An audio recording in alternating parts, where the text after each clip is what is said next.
So let me ask you this question. You have Nikola Jokic, the Joker, drafted in the second round. This is 2014, pick 41. All right? He's 28 years old. Ashley, if he continues this for another 3 to 4 years, what's his place in the history of the NBA? I mean, I think right now he's already one of the best big men to ever play the game. I think it's already been solidified. I think he's already been solidified as one of the best players in the NBA. I think that a finals win and a finals MVP would maybe push him over the edge for the doubters as one of the best players of all time.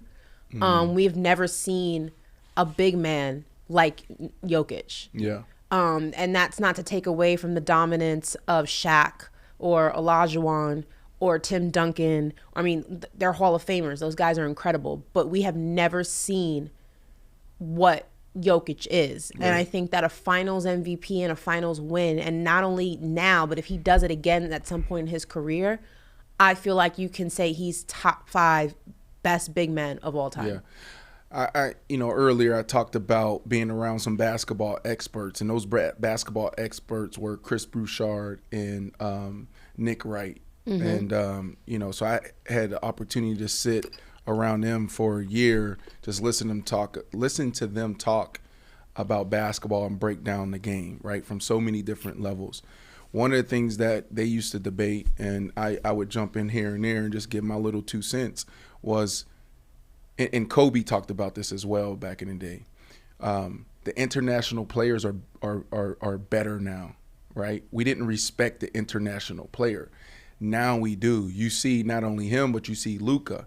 And so when you talk about the Joker and him being this phenom and something that we've never seen, right? Like, is there a changing in guard, right, where the American player is not necessarily the front runner all the time? We're seeing this in international play. We're seeing this in the Olympics, where we're not just going out there and just beating, all these countries, right? So do you think that this is just the tip of the iceberg for years to come? What the NBA is going to be?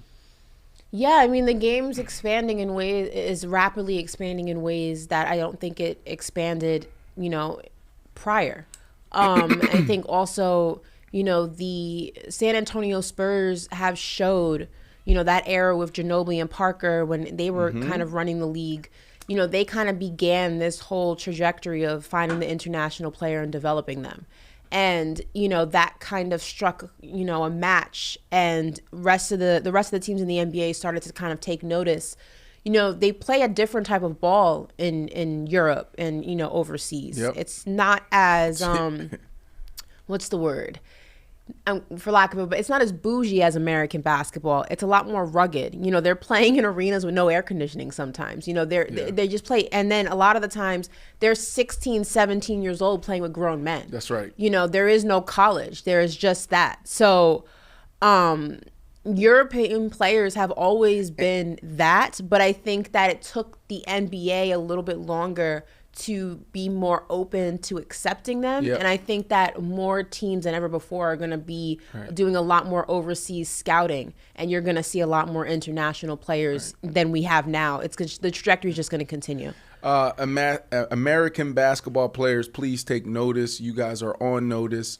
When we talk about basketball, the international player is just better right now. They're more skilled. They're tougher, right? They have less distractions. Think about this, Ashley. Top 5 NBA players right now. I wouldn't say they're better. Ashley, top 5 NBA players right now. Giannis, Joker, Luka are in the top 5. So the three out of the 5 NBA players, the best NBA players, are international players. I mean, but also that's your list. Some people will have Steph in there. Give me the list, Ashley. Yeah. Give me the list. Mine. This is not in order. Giannis. Okay, international. Steph. Jokic. From North Carolina. Yeah, Steph's American. Giannis. Not much overseas. Steph. Okay. Jokic. You got to put Luka in there. Luka, Damn, I used to have Kevin Durant in there, but like. You still got to go KD. Yeah, I'm gonna go. You still got to go KD. I'm gonna stick with KD. KD's my guy. KD's my guy. I'm gonna stick with KD. I'm gonna stick with KD. So again, yeah, right, 3 out of the 5 are international remember, players. Kobe talked about this. Kobe said this years ago. Like I think it was like 2018.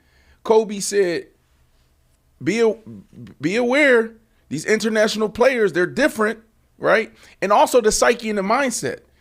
Think about even Giannis and how he moves right now. I mean, I'm not joining no super team. Even Joel Embiid technically is an international player. So, oh my God, keep going. Yeah. Sabonis. Keep going. Who else is out there? Murray. He's Canadian. That's international. That's international. Do you need a passport We're not to go? talking about Canada. Do you need a passport to go? And y'all got him. I'm not talking about Canada. And you got Jamal Murray being elite.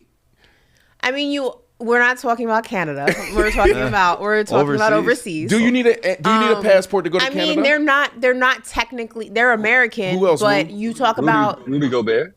Yeah, he's French. We're talking about French players now. And then you European. Yeah, but Porzingis? I mean Porzingis. Well, Whoa. at one point, Why you set up Porzingis like that? Also, I mean, if we also are talking descent, like half of the players on the Miami Heat are Nigerian. We got Oladipo. You have Gabe Vincent. Bam Adebayo's Nigerian. I mean, Gabe Vincent, he's Nigerian. Gabe Vincent's Nigerian. His real name is Nadami. How do you not know that? No, I actually didn't know that. Brandon